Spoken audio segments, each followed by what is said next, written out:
I think that's one of the things I like to focus on in our interviews. I mean, it's impossible. Like we're going to be talking about vinyl today. Will that still be a subject? I mean, it certainly wasn't a subject 20 years ago or 10 years ago even. Well, see, that's where I differ with you, right? Okay, because I'm into punk rock. Vinyl never died in punk rock. That's true. Yeah, that's true. So that's true. I had a buddy who was buying 7-inches in the 2000 to 2010 time from punk labels, and I didn't really know why he was doing that. yeah. I mean, the pressing plant actually in Columbus. So about 10 miles from me is Musical Recordings. It's the oldest plant in the U.S. and they're great. And I'm trying to save $1 million so I can buy it, and like legit, because they got a studio and everything. But anyway, we got to talking about vinyl, and the owner, Warren, he's a great guy, and we got to talking about vinyl and how, the late 90s and the early 2000s. I was like, how did because his dad owned it. His dad recently passed, unfortunately, but they'd owned it since the 60s. And I was like, how did you stay open? He's like, punk rock. Wow. That's cool. Because that's the thing, is vinyl died everywhere, right? Except for these big punk bands because they had that resurgence in the late 90s and early 2000s. Well, they were still buying vinyl, at least enough to keep, Yeah. I mean, it was weird. My first walk through there in the plant, I found an old jacket that they were using as sort of like to scoop up trash or whatever may be on the floor, plants. And it was a jacket from an album that came out in, I think, 2003 or 2004. It was like an old Bad Religion jacket. And I was just like, this is one of my, I grew up on this. Oh my God. And I was like, can I literally exchange this for, anything else? A dustpan. Yeah, it was a dustpan. That's what it was. and that's incredible, because 2004, I think, would have been arguably, anything really from 95 to 2005 may have been the lowest point in pressing records from the 60s to now. I think that's probably when the graph would have dipped the lowest, around that time. Oh yeah, absolutely. And I think part of that the plant that I was telling you about is they also did have a recording studio. Okay. So I'm sure that supplemented quite a bit with it. But I mean, he definitely said punk rock, and those genres sort of were still, That's incredible. What do you think that as the other genres and other labels and other cultures have caught up to what punk rock was doing then, does that mean punk rock, has everyone just kind of caught up so that the interest in jazz and the interest in hip hop vinyl and the interest in punk vinyl is all somewhat equal now? Or is punk vinyl still, do you think, even bigger, because it was bigger than all those other genres in 2000s on vinyl, and now so many people are interested in vinyl? Do you feel like punk rock is still a really big player in the people who are pressing and buying vinyl? Well, outside of maybe the major artists who, when Adele pressed, 30,000 and, the supply, I would say, with the big crazy supply chain, all that stuff, sure, when the big companies were trying to cash in on it, and then you would find these big artist records for, $3 at Walmart on clearance. You didn't really find that in the punk rock, hardcore, emo scenes. And so, I mean, I don't think vinyl's ever going anywhere in punk rock. I think it's a little bit harder now because the demand was so much more that, vinyl prices just skyrocketed. I mean, I do remember in probably 2002, we had this video book music store, and they had a kiosk, and you could literally just order. And I mean, I was a kid. I don't know how they let me get away with this, but you could order stuff and it would just be sent directly as a company called Hastings, but you could just have stuff sent to you. And I remember I was ordering full length records for $3.50. I have a Misfits record, and obviously it was a repress, but it was from the 90s. And I that completely doesn't exist now, you know? Yeah. So like, yeah, they were dumping the price and now prices are high, but I don't think that's necessarily the supply. I think that, or, you know, the demand side of it. I think it's really just the materials and everything that it costs to manufacture that. So. Oh yeah. I mean, I've never, when it comes to, I was just looking at a major label release on Amazon yesterday that was $60, and I was just, in my mind I was thinking, how did it get to this price? And it was, I imagine it's not even a special edition. I imagine it's literally just the vinyl, you know, there's no extra songs, it's not hasn't been remastered. It might be color vinyl, but the jacket's the same. And I was thinking, how do we get to this price? Now the majors are a different story, but I think you're right. I mean, I've always been an advocate for expensive vinyl because, first of all, there's all these materials, and as you say, the price, the labor, the fuel, the shipping, everything has gone up. There's so many variables. There's so many people involved. Everything has gone up. At the same time, though, like to me, I think we always forget about the music too. Not to mention that there's like the band needs to get paid, and the studio needs to get paid, and the mastering needs to get paid. But like I also think that like some of these records should be, if they're $50. That's okay, because there's such artifacts that will last, that should last for decades upon decades. So I really don't have a huge issue. I mean, maybe that's privilege a little bit, but I don't have a huge issue with things costing. I think they should cost more. In fact, I think a digital download should cost more. I mean, I see that point. If the money is going sort of towards that process, when it's just, I guess, selfish, like byproducts of, you know, some sort of capitalist hellscape, then that's sort of when I have a problem. Because to just inherently increase the price because they know people are going to pay it, and they know that they're going to and they're going to pay that much, then they're going to exploit them. But you know, like, okay, I'll just take my label for example. You know, the base price usually for our vinyl records is $24.99, and that's just like a regular color variant, right? Now, if we do like a splatter variant or a split variant, we only charge $2 more.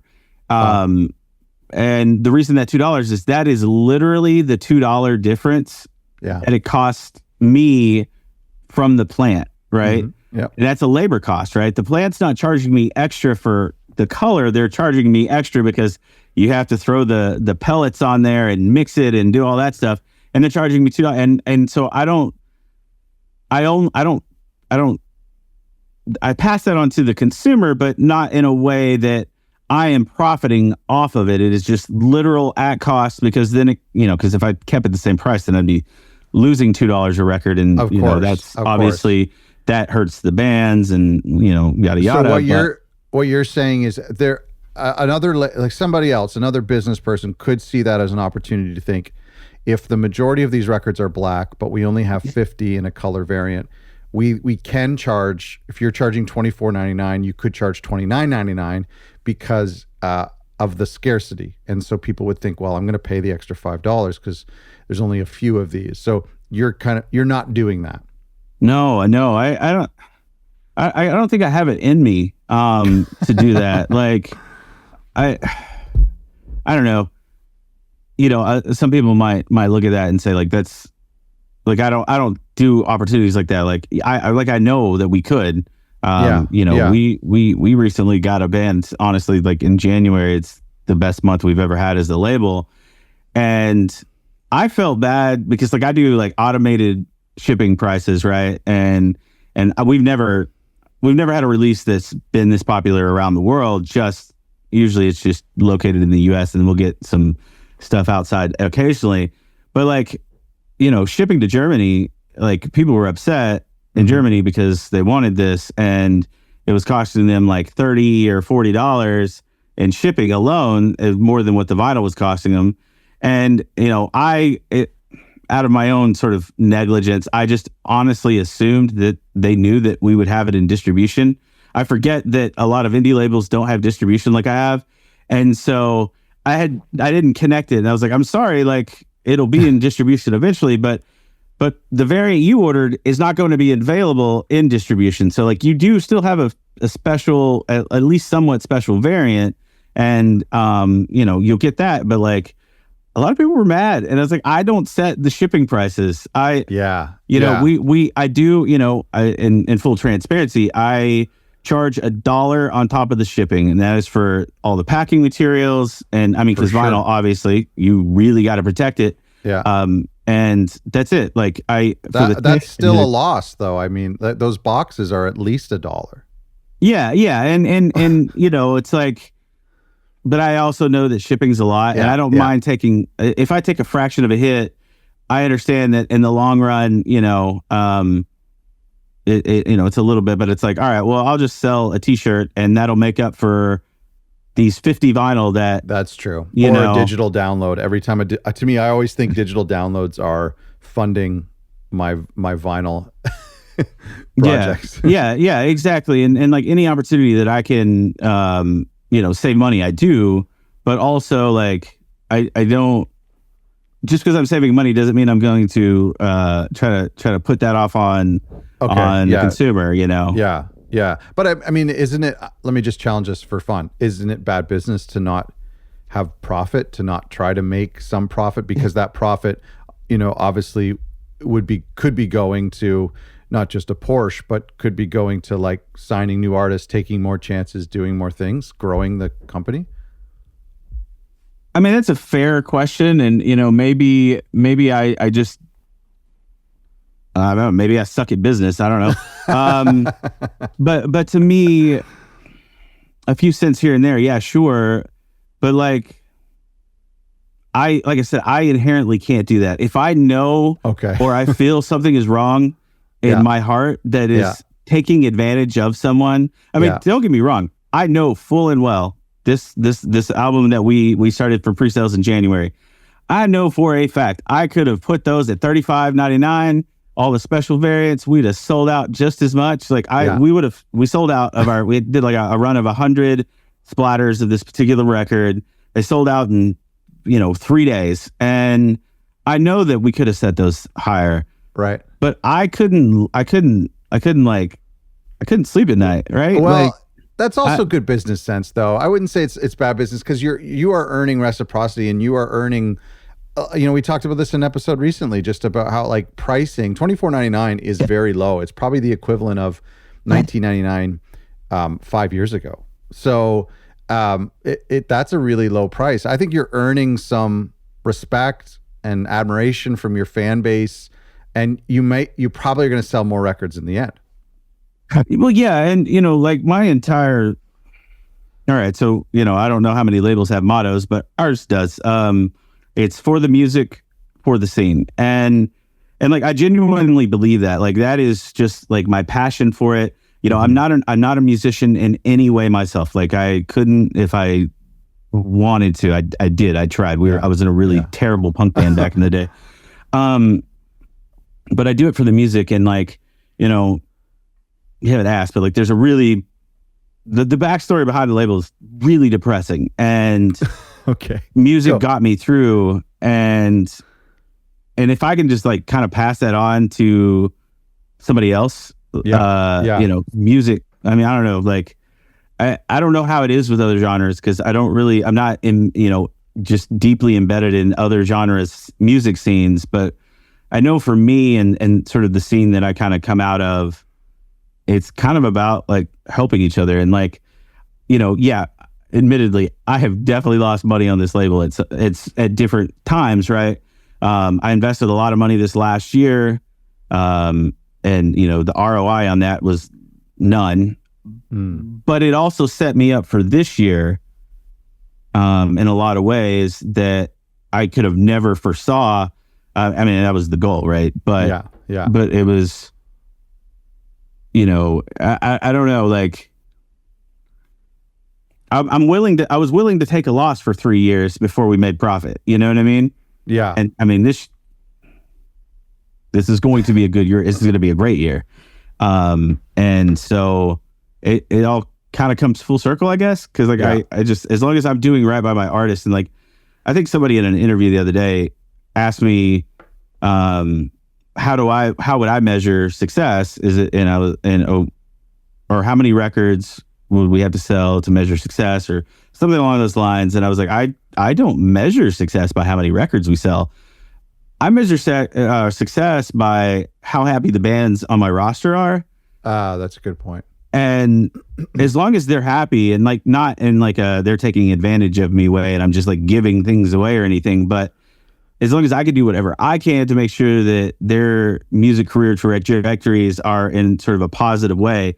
I mean, we do have a culture at our label, and like I talk about it all the time, but like everybody on Punkerton Records is like, we're all in this together, right? If one band's coming up, we're all coming up. Like, that's the point. We all hype each other up. If I've got a band that's going on tour and they need some stops in the Midwest, well, it's like, all right, I contact those bands directly. Hey, set up shows for these guys because they're going on tour. Because when they go on tour, we can call them and the other band, and they'll set them up. And that's sort of the point. And because growing up in the punk rock scene, gosh, and I'm originally from Texas, and so in Dallas, like if you saw a label like Fat Records, this is who I usually use for this sort of example. If you saw a band that was on Fat Records, you went to that show anyway, whether you knew the band or not, just because, all right, Fat Records, they're a punk label, we're going to go there. It's probably going to be a great show. 100%. Yeah. And, that's sort of, but anyway. No, that's a great point. And I actually was just reading today, somebody posted on Reddit, and somebody said, like, our label's dead. Like, what's the point of record labels? And obviously, like, I have a lot of answers to that. But somebody had come in defense of labels without me having to post anything. And they just said, record labels are communities nowadays. The record labels that we know from, or the major labels, the kind of the mainstream labels, that's not what we're doing. What we're doing is community. And that's basically what you're talking about. And that's huge. I mean, I love that. I love that we focused on selling records for maybe too long, because really the idea is that a band, that's to me, a label being an advocate, a label being a coach, a label being a friend, a label being the biggest fan. And that's kind of what you're talking about. Oh yeah, absolutely. Like I'm a fan of the music genuinely. Yeah. Otherwise, like, what's the point? And I'm finally at the point where, like, I don't know, like, people approach me all the time and like, this is the label to be on right now, and we all know it. And I mean, we've had a very, very, when I say we, it's literally just me. I got a little bit of help. Yeah. But the artists, we as the community. Exactly. Yeah. And I don't know, like, I didn't anticipate any of this, right? Like, okay, hold on a second. Let me direct this for a little bit here, because I do want to go back to the beginning. Sorry, my bad. We've jumped into the middle. But one question I had in my notes here that I want to address before we go back to the beginning of this label is about punk, because you brought it up as keeping vinyl alive, and you're talking, Fat Records is a great example. And I'm just curious if, like, do you think that some genres are easier to build a label around, punk being one of them? Easier is the wrong word. Please replace that with a less, like, with a better synonym, because I know nothing is easy. But I just feel like punk has been what it's been, and that community's always been there. That culture has been there, and it is really identifiable. And I feel like I envy punk labels, because I'm like, man, this is just, it's like what you just described about somebody hearing about a Fat Records artist, a roster artist, that just, that doesn't apply to every genre. And I'm just wondering, I know you're biased, but do you think that, like, punk there's something special about that? Yeah, I guess for me, what would come to mind as far as that is punk rock labels, ska labels, which aren't, I mean, those are definitely mutually exclusive. and sort of the underground hip hop labels. Okay.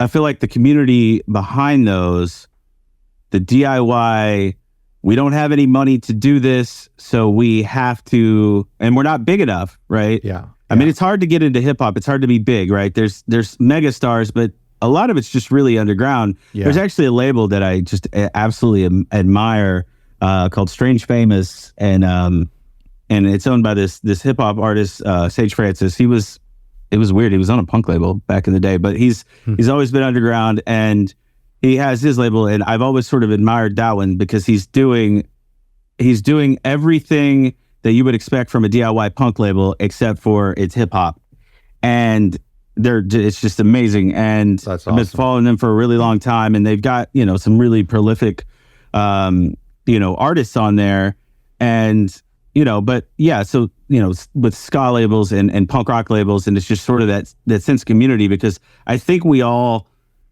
without saying it out loud, know that if we don't support each other, this won't exist, right? Yeah. I mean, punk is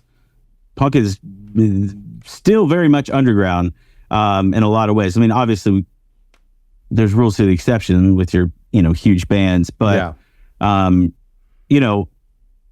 ska as well. Like, if we slightly delved into ska recently, and I've never seen a more supportive community. Insane. That's insane. awesome. Like, I like ska, I like ska punk, but I was never really in that scene. Yeah. And the thing about punk rock, though, there was, especially early on, a lot of gatekeeping and sort of you're not part of this scene because you haven't been here long enough or whatever. I have no idea. Honestly, it was always weird to me. I was kind of tried to ignore it, but the one thing that never did, the ska scene here, because Detroit, I would call the ska capital of the world, and I'm a few hours from there, and we recently got a band on there and from there, and they're just so welcoming, and I think like I said, they know that if we aren't a community, we don't exist. Pop music is always, they don't need it, right? It's always, not as much, I guess. No, I think you're right. And I think the same could be said for a lot of alternative rock and a lot of in the rock era, or field. Yeah. So I think you're absolutely right. I think there is, especially with ska, there's almost a little bit of like archival preservation mindset in that, is that we don't want this to go away. Yeah, absolutely. And there is a little bit of a ska revival right now, which is fantastic. Yeah. Because that does translate into the ska punk rebel as well. And it's been fun to watch because it's just like literally happening, and you can see it and watch it grow. I think it also speaks to like punk and ska. I think there's a lot of people now, there's a lot of nostalgia in both of those genres, even though there's of course new bands all the time. There always has been. But I do think there's like a group of people in their 30s, 40s, 50s who want to bring that back, and they want to do it unironically. And a lot of those bands, some of those ska bands who haven't put out a record since the 90s, are being like pulled out of retirement and saying, we want you to keep doing this. Yeah, there was a band. I don't know if I should even say their name on here, but they sort of haven't done a ton over the past several years, and they played Columbus back in November, and they let one of our bands open for them in a couple of shows in the Midwest, or support, and these shows were just like sell out, And it's because people are looking for that sort of nostalgia. My only issue, I think, with nostalgia chasing is, and millennials are the worst about it. So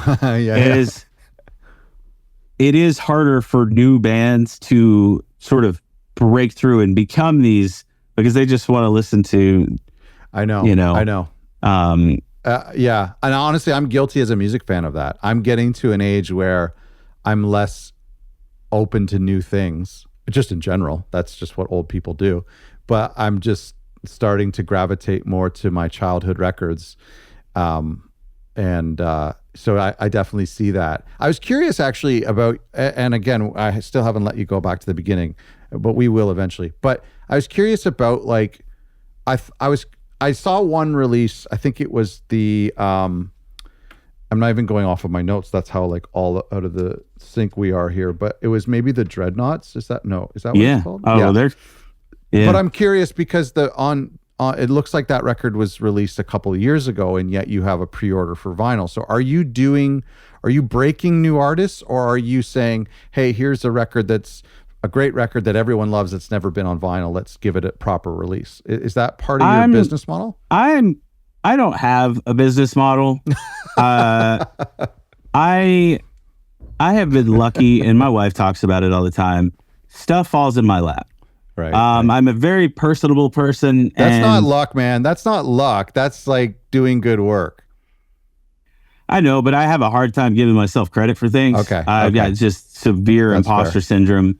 But like the Dreadnoughts release, right? Like, so the Dreadnoughts by like every metric, I guess, I don't know. I don't like to like compare bands on the label, but they're the biggest band. They're the most popular band there by leaps and bounds, right?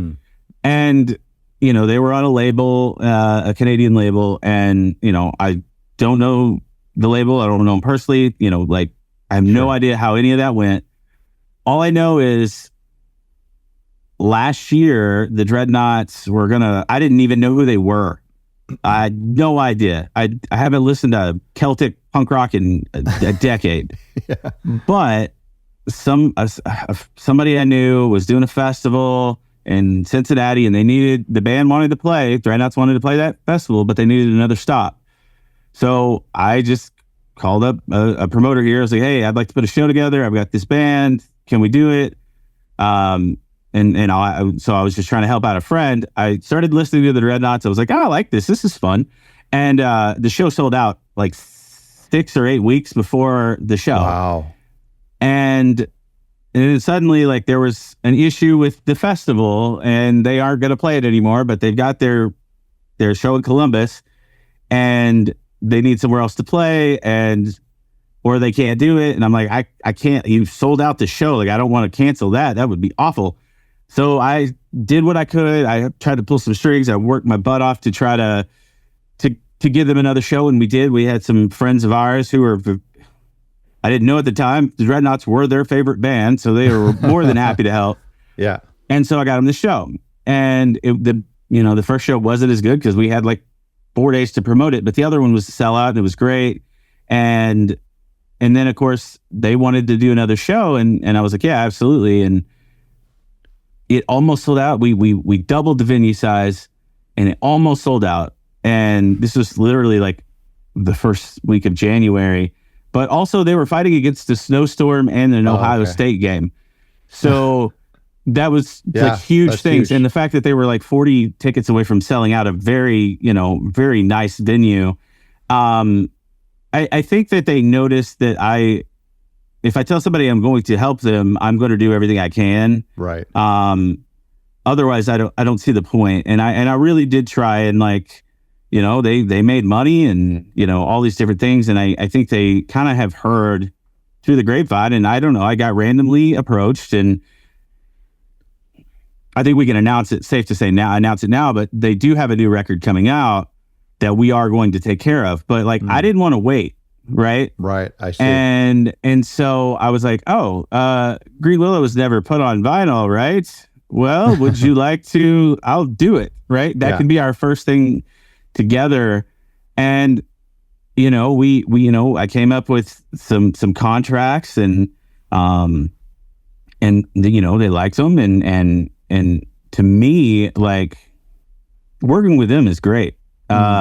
It's nice having full confidence that whatever money you put in, you're going to get back. Yeah, because they're popular. Yeah, that's awesome. But I do put in the work as well. And so like they see that. And again, I don't know anything about any previous people they've worked with. And I'm never going to pry. Yeah, so as long as I just keep doing the things the way that I know how, then it's like, okay. But on that same note,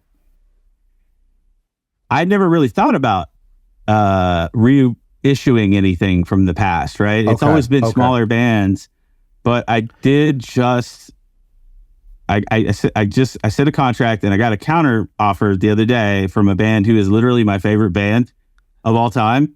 Who has my favorite like punk rock song of all time. Okay. And I'm going to reissue their stuff from 20 years ago. Wow. And it was never released digitally either, because it was just there's a whole backstory behind it. But okay, yeah. To me, it's like, I'm just going to do whatever I want. And if it sounds good and it sounds like it makes sense, then I'll do it, because like bringing back the stuff we used to listen to back in the day. Yeah. I'm still very much in that, but also I like to push new bands, so it's a little bit of combination, and one day maybe I will figure out my game plan. But no, I think that's awesome, and I love the idea of doing something from your past, even if you don't care if it sells or breaks even or makes or whatever, just for the love of that album. We just had a great conversation for an episode for the Love of Vinyl with Unoriginal Vinyl, who does reissues in that scene, and just that concept of like, hey, nobody else is going to put this on vinyl. I now have the resources and the platform to do it. I'm going to do it. And that's incredible. It's got to be a little bit challenging though. I mean, the industry is set up for all things new. Even human beings want all things new. Nostalgia from the 90s being the exception, I feel like. But even a record like the Dreadnoughts from 2023, there's a little, aside from the fact that they're very, very popular, it's a little bit of a risk. Like, there's no nostalgia for 2023, so it is a little risky to do an old record, even if it hasn't been done on vinyl. Don't you think? Oh yeah, absolutely. I mean, okay, I guess it depends. If I started the vinyl record order out with like $5,000 or 5,000 copies, sure, there's risk. Okay, right, but that's the beauty of pre-orders as well. Is at least the way we do it. It's like, all right, let's get a feel for sort of what people are interested in. But honestly, before we even announced it, before anything was set in stone, I think they made a social media post and said, hey, would you want this on vinyl? Yeah. And the comment section went absolutely bananas. And I was just sitting there scrolling through. They didn't mention Punkerton Records. They threw a picture of the album, said, would you like this on vinyl? Yeah. People went crazy. And so like it was a very clear indication like they wanted it. And there was enough people who commented on it that I'm like, oh, well then let's go ahead and just start with 1,000. And then immediately after it was put up, I was like, okay, we got to press 2,000 now, because oh my gosh, like, that's incredible. Oh my gosh. Right. And especially with like, I mean, my distributor, like, I guess they know something I don't know, but they ordered they ordered more off of this order than they had ever ordered of all my stuff put together. And I was like, oh, okay, so this is real. That's incredible. And I was kind of, and because like I'm not green, but I am new, and like everything's just all kind of happening at once. And like it's not, I wouldn't say it's overwhelming to the point that I can't do it. It's just like, it's overwhelming to the point that I can't think about how awesome this is, because I got to move on forward to another project. And I'm hoping like at some point I can get enough help to where I can sit and relax and go, oh, this is really happening. But until then, it's just crazy. It really is. I don't know. It's blowing my mind, the whole thing. Oh, that's awesome. One of the things I noticed that I just thought was insane that seemed to be consistent, and I know you don't have a strategy, I know you don't have a plan, but it doesn't look unintentional as well. And that is when you go to your website, a lot of these releases, these new releases, have tons of color variants. And I mean, it's very, very common for a release to be black plus one color or just one color. But it's not, I'm not seeing it. And you're displaying this, and our listeners can, and our viewers can go to your website to see what I'm talking about. It's right there on the homepage, where like some of these releases are getting 5, 6 or more color variants. That seems like it would cost a ton of money. And in some cases, it's like 50 copies each color, 100 copies each color. Talk to me about this. It's very, very cool. Yeah, this is my favorite part about all of this, right? So just 2-second backstory. When I started the label, I started with $150, and I couldn't do anything, I couldn't pay anybody to do anything. So I had to do everything myself. So I'm disabled veteran. I had the VA pay for me to go to graphic design school so that I had to pay a graphic designer. And my sister owns a clothing brand. It's pretty lucrative. And I asked her, how do I do clothing? And she's like, look, you find somebody from the very beginning that you can work with. And so when you do get big, you know, you got to if they give you lower costs, blah, blah, blah, you know, so my strategy has always been to be resourceful as I possibly can. And so that's what we do. Instead of going to a vinyl broker, I go directly to the source to get the vinyl. I go directly to the source to get the jackets. I have friends that own, you know, printing shops, right? So they do all my hype stickers, they do my inserts. So if I went through a broker, I am going to pay an exponential amount. Well, also because I'm the local guy, the local label in Columbus, you know, I worked it out to where that, you know, I can do those crazy variants at very, very low runs, which is awesome. They don't mind. They don't cost me any extra. A lot of people aren't going to get that, right? Like most people are going to get that. But that was me running my mouth because I never shut up and making friends with these, you know, really cool people who are willing to do something like that. And, you know, I brought my pressing plant a lot of business this last year. I think I was their number 2, you That's know, incredible. I think that's what they told me. Are you assembling these records yourself? Oh, absolutely not. No, I can't do that. Okay. Woo, that'd be a lot of work. No, so, you know, the jackets get mailed directly to them. The inserts, I drive like 30 minutes, pick up my inserts, and I bring them to them. And then, you know, the labels, the only thing I think that they have shipped to them themselves is the labels, but the labels still come from the same printer that we do for the jackets. So like it's whatever. But no, they do all the putting it all together. I do hand, like I said, I do hand deliver the inserts. And then when I get them all, I open them all back up and I put the hype stickers on all of them. And, you know, there is a lot of labor intensive stuff, but do you put hype stickers on records you ship directly to customers? Yeah, because I was running into a problem where somebody would order like one of each of those 9 variants and they was going to get mixed up, and like I'd feel bad because some people, they may only want to open the orange with the green splatter versus, you know, the other one. The other one's sealed.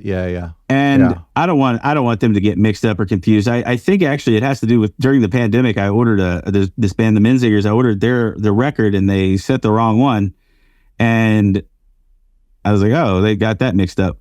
And, you know, they felt bad about it. And so they sent me the other one, but it was like, I don't want that to ever happen. And it annoys me how plants like don't seem to have like a solution for identifying like color variants because when they're shrink wrapped. That always, like, if I have a black and a color or 2 different color ones, I have to keep them separate in my office. I have to figure out, like, because they're shrink wrapped and otherwise I can't know. Well, our plant is great. They, you know, each box holds 50, right? So let's say I ordered 25 of 2 different colors, which I did recently. They'll have them divided and they'll put a big divider in there with a big piece of paper and fold it over on both sides and say, hey, this is this and this is that. Nice. So at least, you know, they've done their part to at least keep me from getting confused. And then I put the hype stickers on and then it's fine, you know? I mean, that's true. I have it. I was going to show you. I know that we're actually, you know, no one's going to see this, but I was going to show you. But yeah, so it's great. I mean, so are fans responding well to that, having that option? Like they don't run into the paradox of choice, just having, you know, getting paralyzed by too many options. I think it looks cool whenever I see like on your website, one record has 6 different options and they're all super unique. I feel like it gives people a little autonomy. Like they feel like they get to choose their specific record. Yeah. I mean, I've never had any complaints. Honestly, I've had more like, okay, so there's this place that always reviews our releases. And they're every time it's so funny, like it's a YouTube video and they're going to show our picture and they're like, oh, we got Punkerton Records here with this many, different variants again, and it's sort of like being sarcastic, but in a fun way. Because that was certainly never intentional. Admittedly, when we first started doing vinyl, because we haven't really been doing vinyl a lot since it started really last year, the first like 3 or 4 bands didn't get a bunch of variants. Yeah. And I feel bad because, they didn't get those cool ones and now everybody gets them. And yeah. That's pretty cool. So let's go back to the beginning here, because what I'm curious about is somewhere on your website or somewhere I read it said 2020 was when you kind of officially started, but then the name and the concept goes back to, I think, your teenage years. So can you connect those 2 lines for me? Yeah. So when I was in high school, so circa 2002, I believe, I had a friend who had a community service project that he had to do for school. I knew all the local bands. He said, hey, will you help me put this concert together? We're going to do a charity concert. I was like, yeah, absolutely. And so, I think maybe I had read an article about promotion and record labels or whatever. And I was like, well, I'll help you. And I was looking at flyers. I didn't have a clue really. And I was like, I'll start a record label. And it wasn't really a record label. We did some demos and I came up with the concept of Punkerton Records. That's a tie-in between my love for history and punk rock, the Pinkertons, Old West history. My grandpa, it was like a whole thing. It has nothing to do with the Weezer album. Okay. I get that asked a lot. And honestly, I'm so glad that we're finally at a point where a Google search doesn't put that up at the top. Well, it puts our label, but it actually auto-corrected to Pinkerton today. It does autocorrect. Yeah. But if you type in Punkerton, that doesn't show up anymore. That's good. Which is fantastic. But so that lasted for a few years. We really just did a lot of charity concerts. Well, not a lot. I did like 4. It was a very brief, like not real thing. But for, 15 years after, I still used Punkerton, the name, all the time. So in the middle of the pandemic, well, right 2 weeks prior to the pandemic, and this is where I go when I first started talking to you about music sort of being essential and sort of very inspirational, I guess. So like, unfortunately my dad committed suicide in February. It's actually coming up on Monday. 5 years ago, it had been, wow. He had committed suicide and I was in the middle of a divorce, and then like 2 weeks later, the pandemic shut everything down and I was not in a good place, No doubt. And so music was just there for me. And I hadn't collected vinyl records prior to that or anything. And, but that I had talked to a musician one night when he was doing like a live stream, and he ended up sending me like this vinyl record that was super rare. He had signed it and wrote a really sweet message in there. And that's sort of where it started to, blossom into my love for music again and appreciation for music again. And, it was getting me through all these just really dark places, and towards, I would say, the summer of 2020, a friend of mine was like, hey, we're getting our high school band back together because, everybody was just trying to find something to do during the pandemic, and he's like, you should bring back your label. And I was like, no, I don't want to. But literally the same day, and this is why it's so weird, like the same day, another friend of mine who was in a band, he's like, hey, he was in a band that was really regionally big in Texas. And he's like, hey, we've been sitting on this record for, a couple of years, few years, and we never released it because they had got like a deal from a label and they didn't like the deal and it just never came to fruition. He's like, hey, we want to play some shows again and we want to put this out, and would you want to? And I was like, I was literally asked earlier and I said no, but honestly, this is too very serendipitous opportunity. And I was like, yes, all right, let's do it.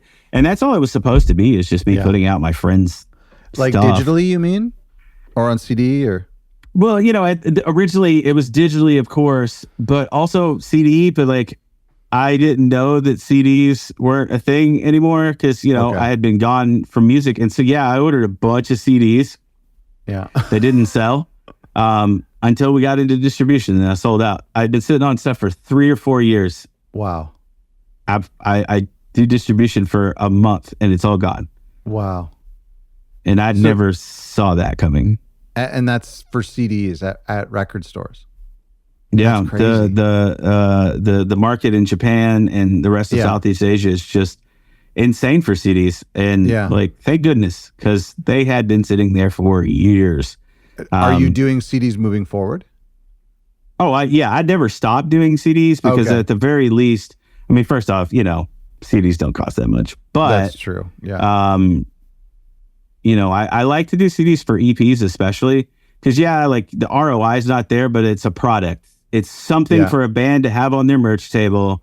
It makes them feel like, excuse me, feel like, hey, we got something physical out that is music related. And there are bands that I'd still only do CDs for if I don't feel like that's exciting. That's encouraging to hear. I'm so curious as to like where it's going and this is I hear this just all the time. It's like it's not overhyped in the way that vinyl is now, but it's also not completely dismissed in the way that people thought it was going to be.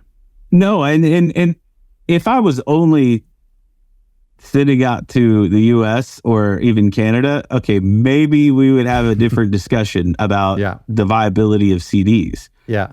But once we got into, worldwide distribution and things were selling, I didn't even have to promote them. Like people were just buying these things and I don't know why. And it's great. So it's fantastic.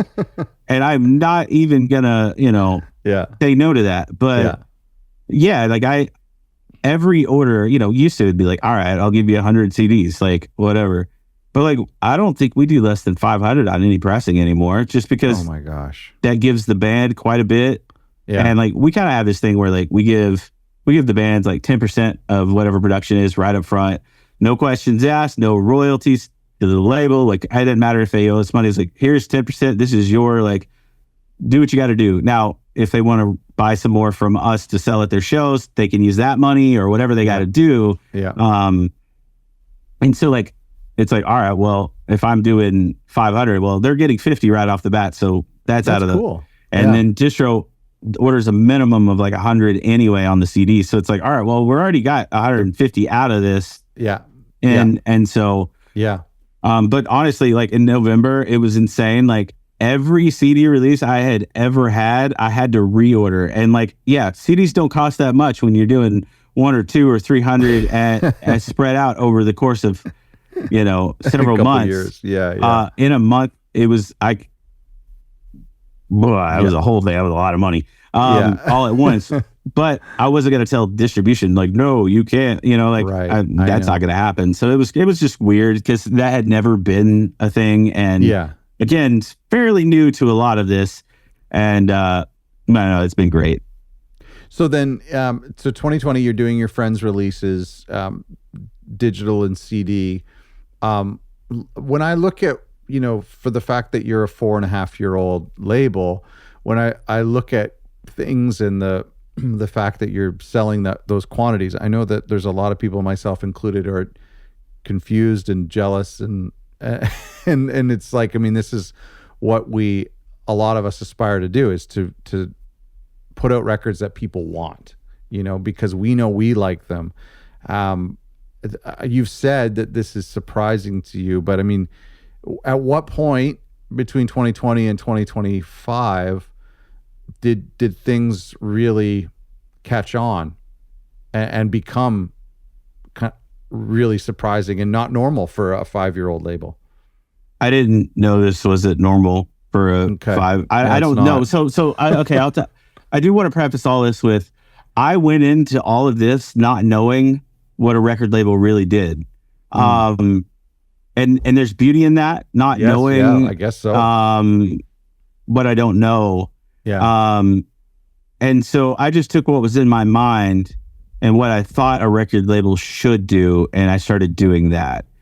And I I can safely say that it's been working fairly well for me. But I do a lot that I guess a lot of labels don't do. And I don't know, and I have no idea. I have a few friends who are in the label business, and when I tell them what I do, and they're like, "Oh yeah, we don't do that. We don't do that here." But okay, so that being said, like what? Well, I mean, I do all the graphic design for all my artists, because they don't have the money. I guess at my level, most labels don't put their bands in the studio. I pay for all that. Wow. Wow. I do all the. I put all the press releases together and usually email those all out myself. I pay for their merch, and then they just gotta pay me back or whatever. Gosh, I don't know what else. And do you think that is? I mean, but what is the key to making that work? Because there's a lot of labels who could do that. It would just result in tens of thousands of dollars in credit card debt. So what is the key? Tens of thousands of credit card debt. Okay, that's good. And you I don't know. I can't. I don't want to cuss on your thing, but like you work your ass off for the artists every single day, and people catch on, and people see what you're doing, and they respond to that.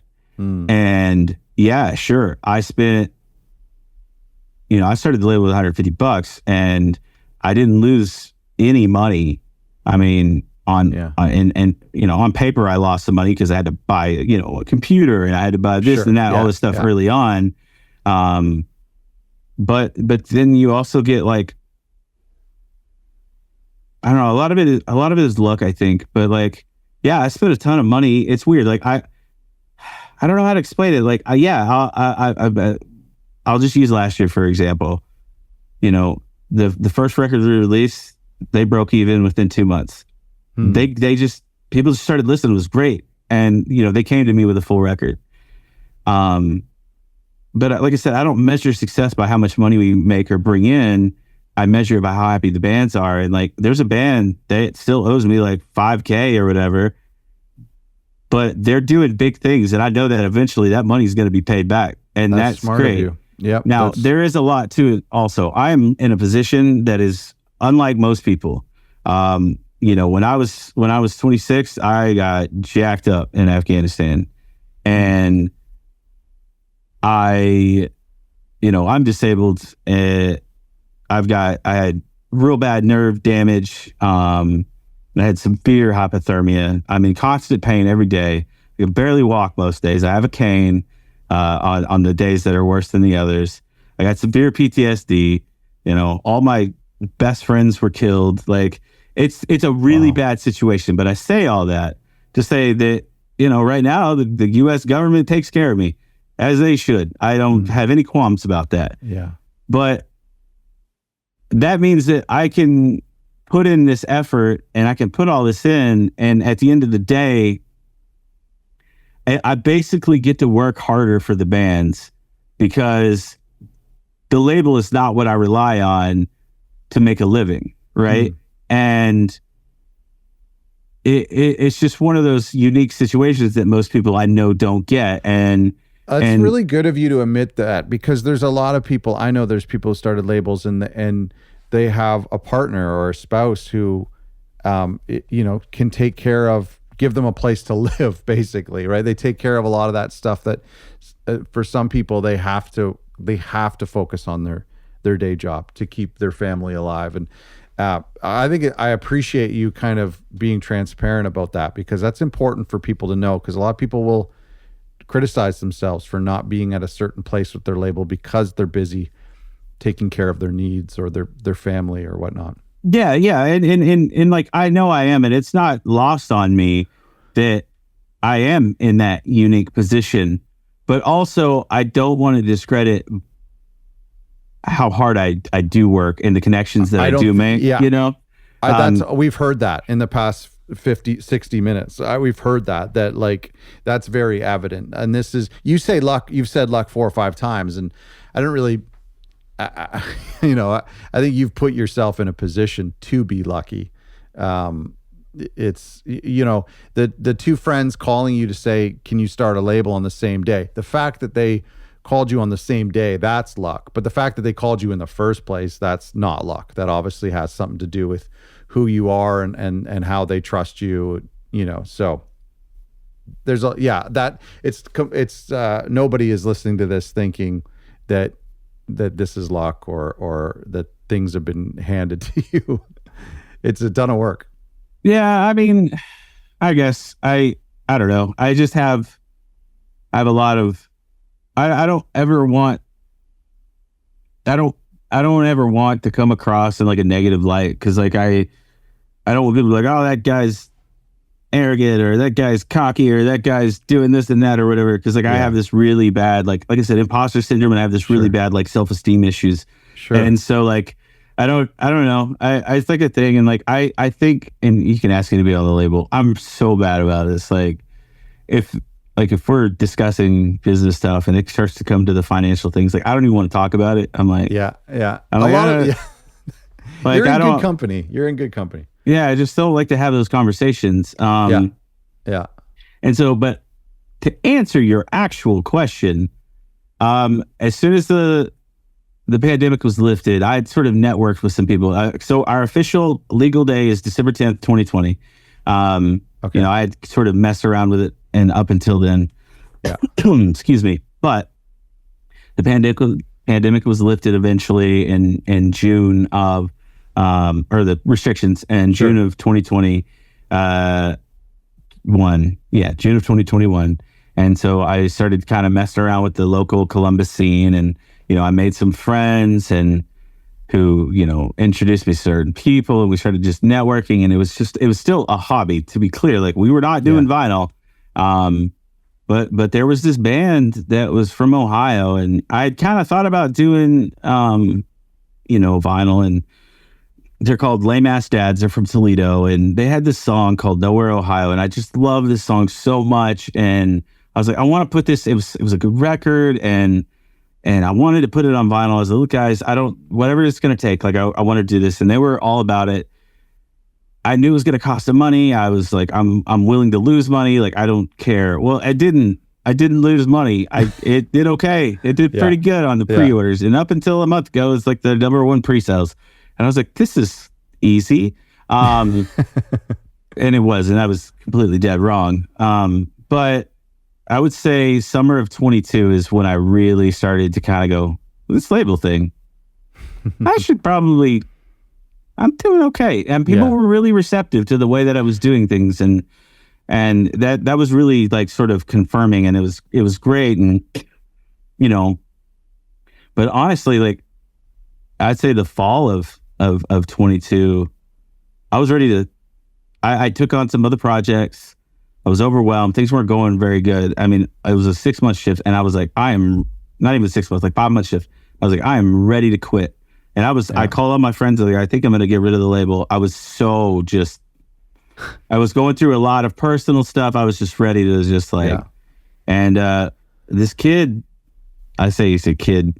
He's a little bit younger than me. I call him a kid because he's the nicest person on the planet. But he contacts me, and he's like, hey, I've got this song, or this album. It's doing really good on streaming. And I was told that I should contact you. Somebody told this guy. And he had this song. His name's his music is called Tony and Gravel, and he had this song called Vodka and Heroin that went just viral on TikTok. And I could tell it was overwhelming him because he didn't know what to do. He was just some guy who wrote a song and it got viral, and people were streaming him and all this other stuff. And he was bigger than anybody had on the label at the time. And I got to talking to him, and I was like, it went back to that music meaning something. And I sent him up. And we were going to do a vinyl release. We did a tour and all this stuff. But I was on his social media. We created a Facebook page for him. And the people who were listening to his music were so touched by like this song in particular, but all his music.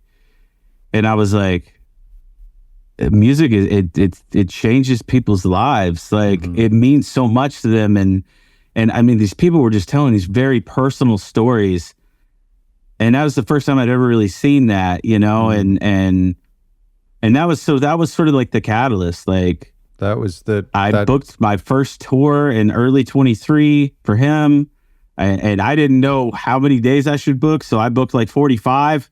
And it was insane. I'd never booked a tour before, and it worked. Wow. And I made all these connections. I went on the road with them, which was great. Like, I got to go on the road. I met all these people all across the country, and that's where it started to take off, you know? That's incredible. So by the time 24 rolled around, it was just like...